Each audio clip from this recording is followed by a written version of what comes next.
Have you ever wondered why silence cuts deeper than any word, why absence rings louder than presence? A woman's silence is not emptiness, it is a mirror.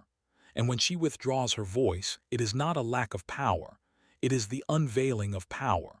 For in that stillness, three words begin to echo inside the mind of a man who once believed he held dominion over her attention, her affection, her presence. Three words he cannot banish. What if never? They slip like a whisper into his ego, haunting him long after her lips have closed. This silence is not passive. It is not submission. It is the most primal language of the feminine unconscious, an energy Jung once described as the great unknown, the anima that unsettles and destabilizes the rigid ego structures of the masculine. For when the woman retreats into silence, she ceases to feed the man's projections. She no longer plays the role he scripted for her. The fantasy he cast upon her dissolves, and he is left alone with his own shadow.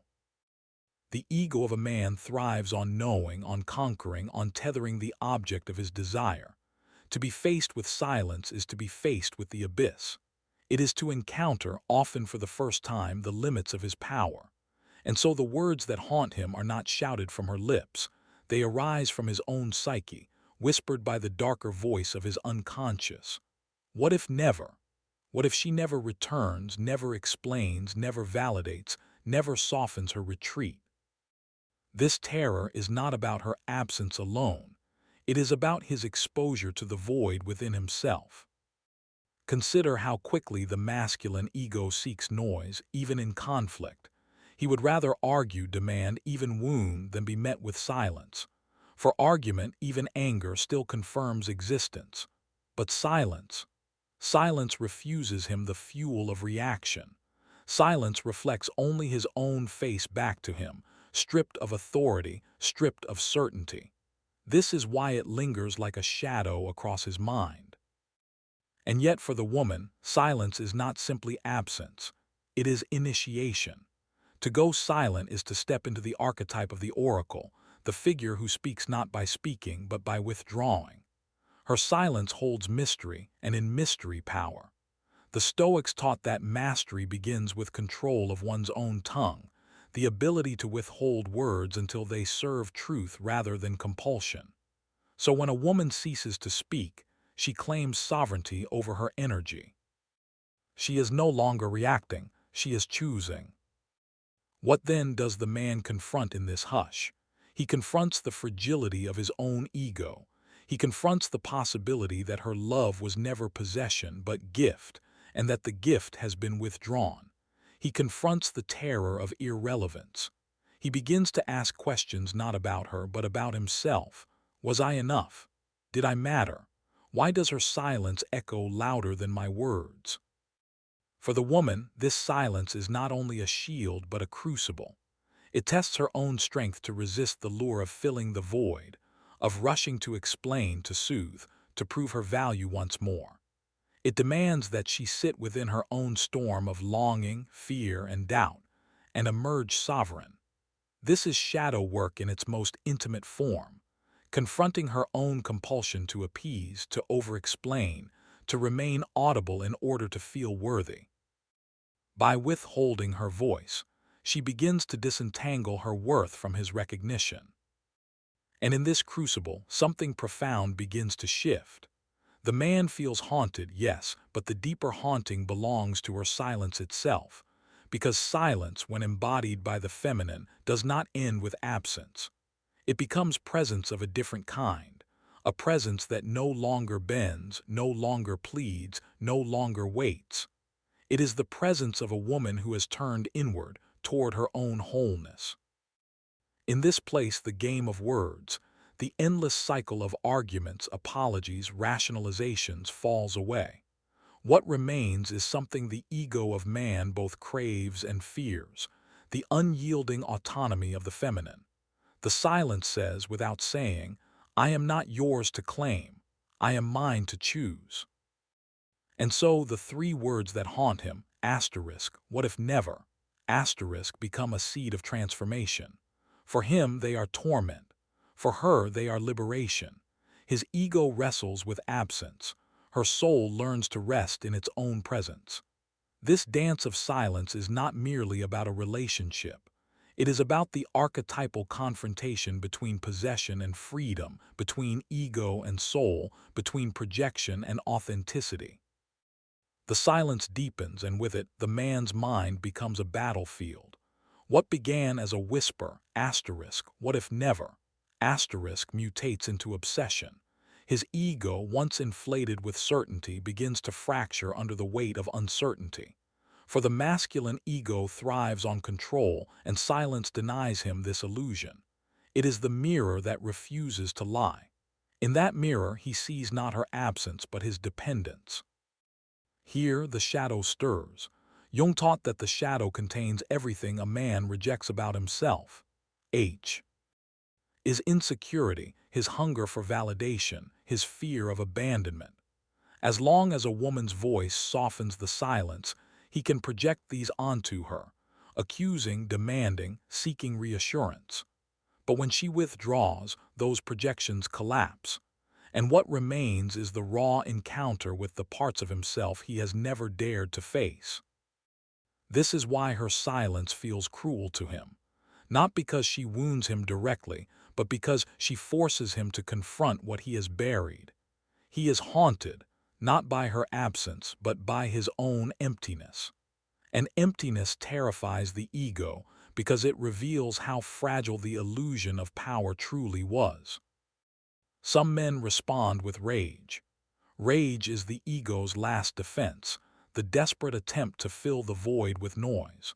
Others beg, plead, or manipulate, trying to lure her voice back into existence. But beneath every strategy lies the same wound, the inability to face silence without collapsing into fear. For the woman, this is the razor's edge. To go silent is not only to deprive him of her presence, it is to invite his shadow to emerge in full force. And many women recoil at this moment. They fear the consequences of silence, his anger, his confusion, his attempts to draw them back into the old cycle. They fear being misunderstood, labeled cold, unloving, cruel. They fear that their worth will vanish if it is not constantly spoken, proven, explained. This is the conflict every woman knows but rarely names. The pull between silence and speech, between mystery and appeasement, between power and the hunger for approval. Her shadow lives here too, in the reflex to over-explain, to justify, to keep herself visible so she cannot be forgotten. In silence, she is forced to confront her own doubt. If I do not speak, will I still matter? If I do not soothe, will I still be loved? It is in this tension that the alchemy begins. His shadow and her shadow meet in the silence, each one stripped of its favorite disguise. His disguise was dominance, hers was accommodation. Both fall away when her lips close, and what remains is raw truth. To watch a man unravel in the presence of silence is to see the architecture of his ego crumble. He begins to realize how much of his self-image depended on her reaction. Without her voice, he feels small, diminished, unanchored. This realization is unbearable, and yet it is the beginning of his individuation. For only by seeing the false scaffolding of ego can he begin to build something authentic. But here lies the paradox. Her silence may not heal him. It is not her task to carry him through this confrontation. Silence is not an offering to him. It is a reclamation for her. It is not about whether he grows, but about whether she claims her own depth. The ego wants resolution, words, closure, neat endings. The soul thrives in mystery. Her silence teaches her to live in the soul's terrain. And still the three words echo inside him. What if never? What if she never returns to explain? What if the story remains unfinished? What if his questions linger unanswered? This never is intolerable to the ego, which clings to certainty as its lifeline. But it is precisely in this never that transformation lies. For in the silence of the feminine, he is confronted with the truth that life itself offers no guarantees.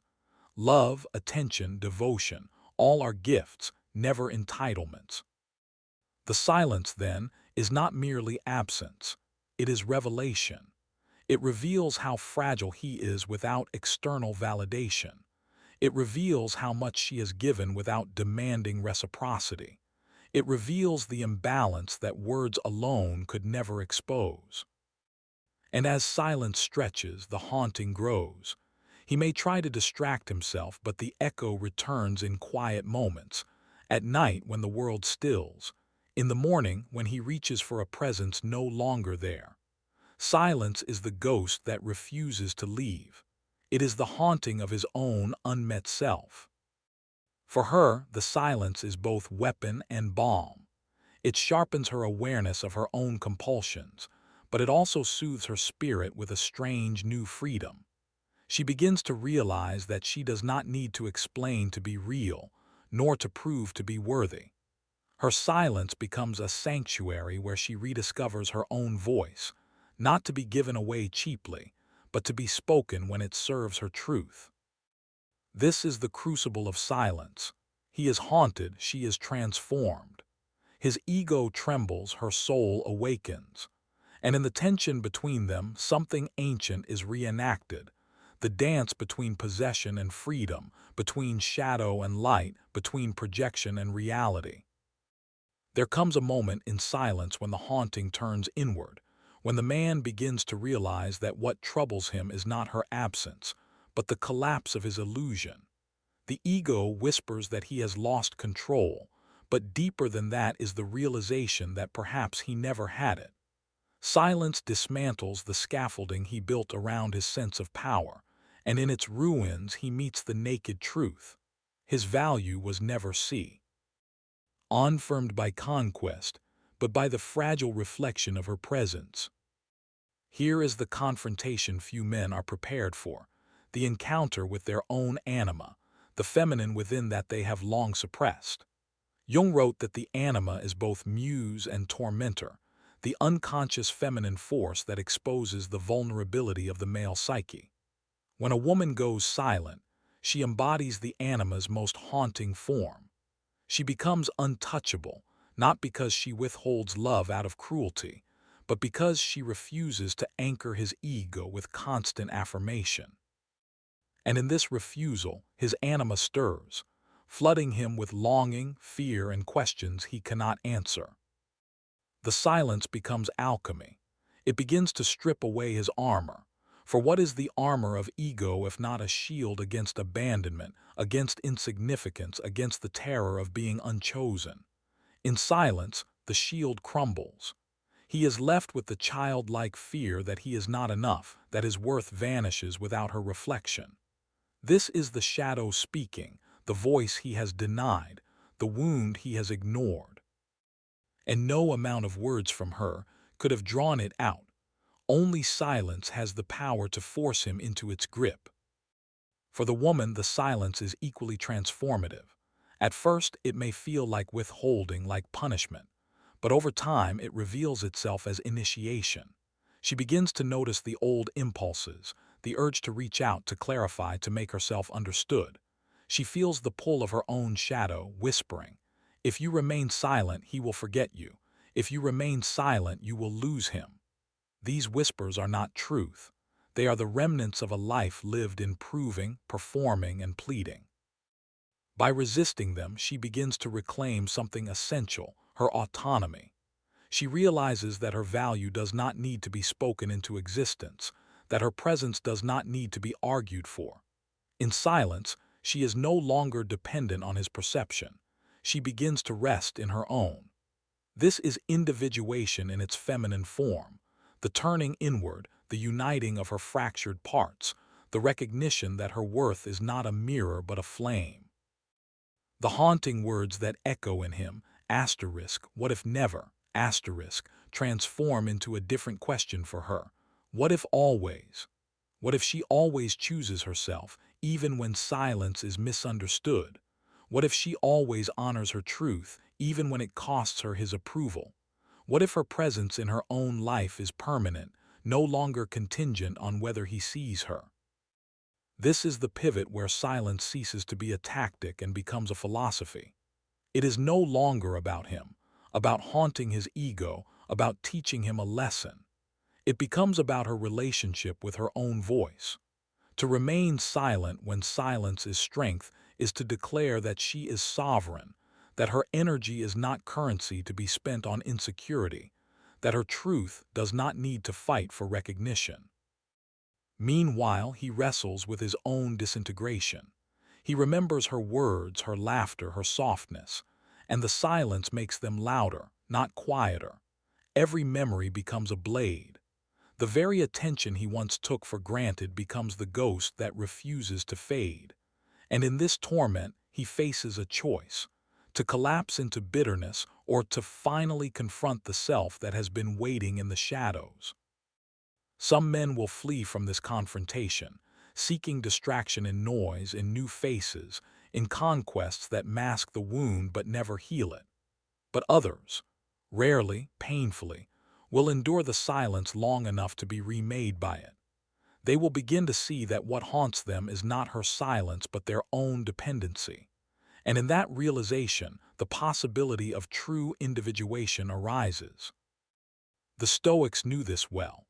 Epictetus wrote that no one can make you free but yourself, that freedom comes not from controlling another but from mastering your own desires. A man who cannot face silence is enslaved, not by her, but by his own longing. But a man who learns to sit in the abyss without demanding rescue becomes stronger, clearer, more whole. The silence, then, is not punishment but possibility. For him, it is the chance to meet his shadow and integrate it. For her, it is the space to choose herself without apology. Together, they are drawn into a deeper myth, the eternal dance between anima and animus, between ego and soul, between the hunger for control and the longing for freedom. And so the silence stretches, not as emptiness but as crucible. Both are being tested, both are being revealed. The haunting grows sharper, the questions more relentless, until the only way forward is through the shadow, through the doubt, through the collapse of ego into something truer. There is a point where the silence ceases to be merely an absence and becomes an oracle, a mirror that demands not answers but transformation. For the man, every attempt to escape its grip circles back to the same haunting refrain. What if never? What if she never speaks again, never returns to the rhythm that once nourished his ego? What if his certainty has died and he must live with the ghost of his own unworthiness? These questions do not fade, they deepen. They pierce through his defenses until even his distractions taste hollow. Here lies the paradox. In silence, he discovers that what he truly craves is not her words, but his own wholeness. The silence, though unbearable, points him back toward himself. It strips away his illusions until the raw wound is exposed.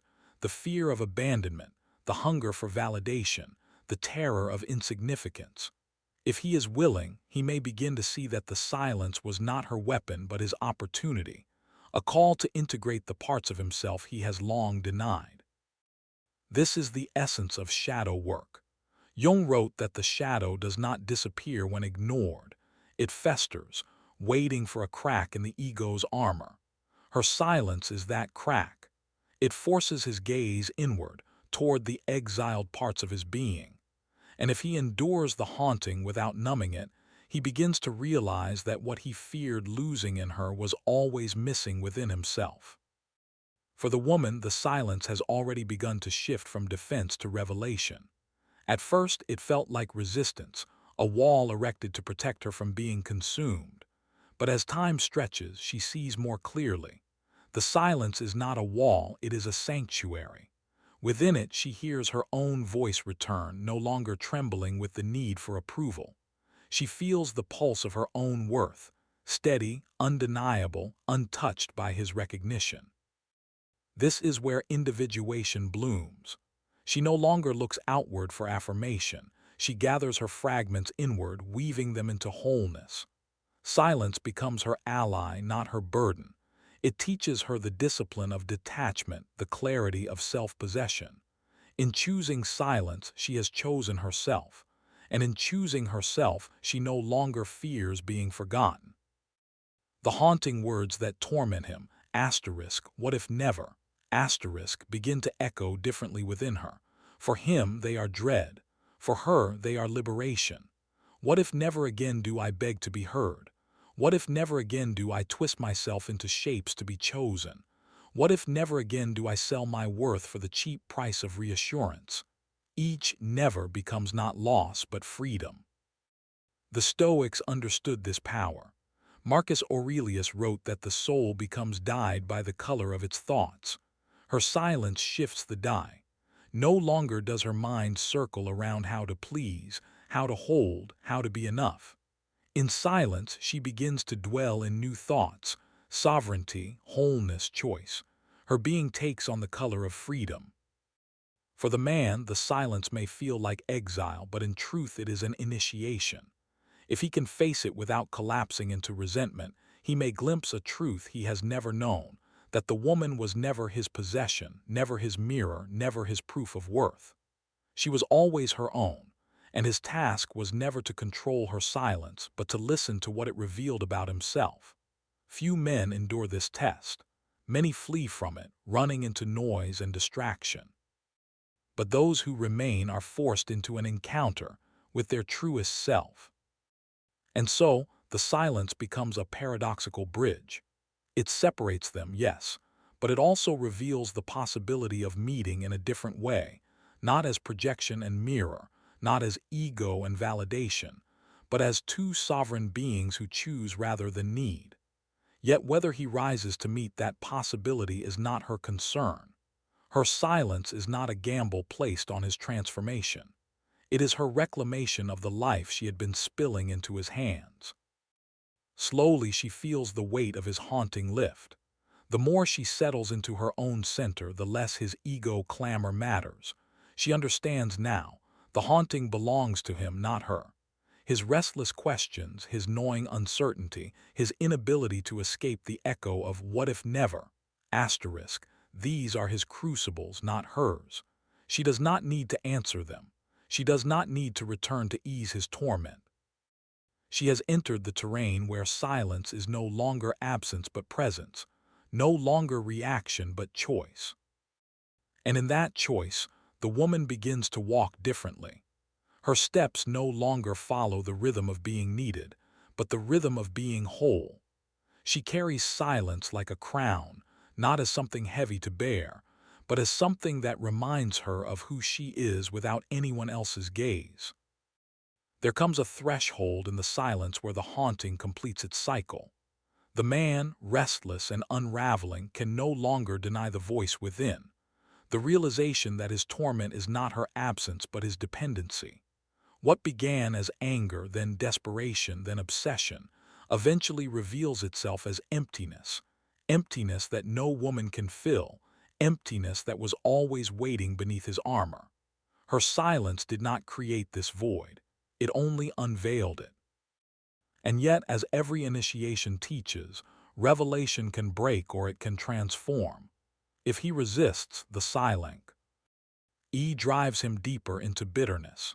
He will label her cruel, cold, manipulative, anything to shield himself from the truth that his ego has been dethroned.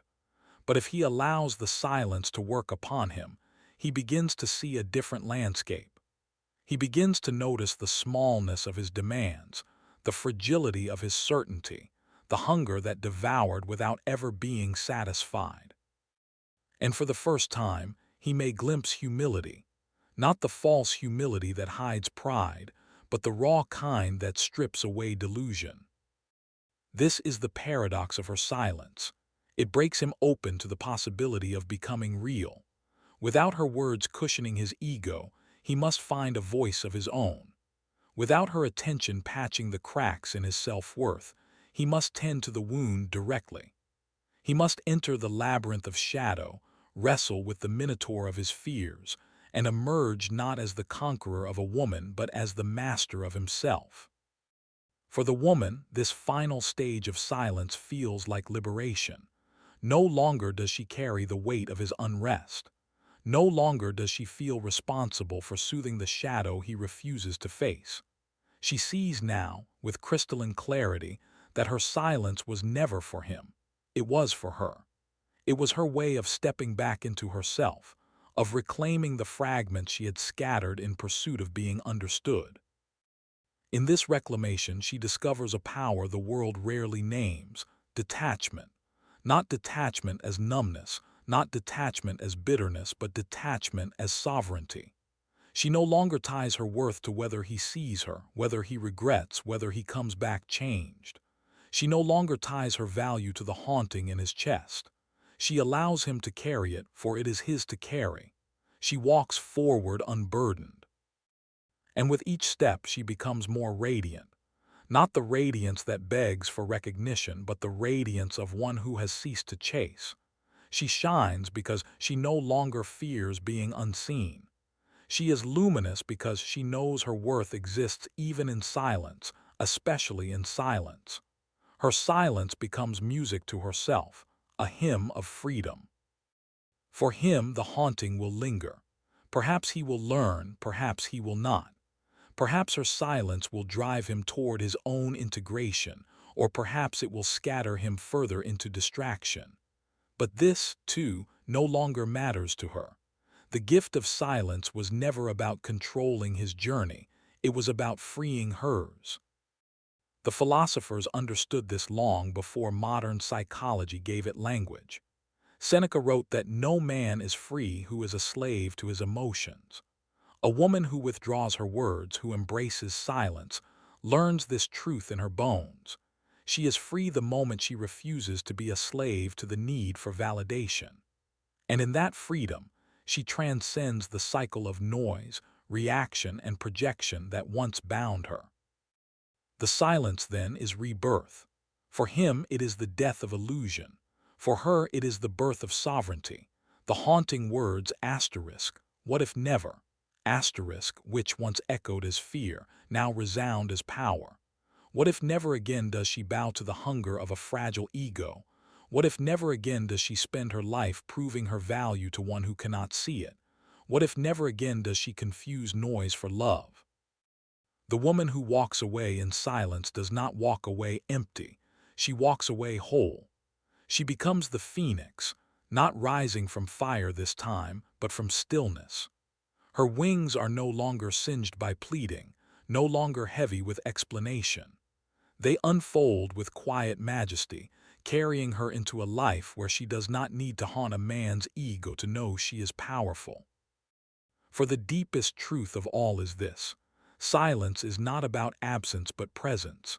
It is the presence of self.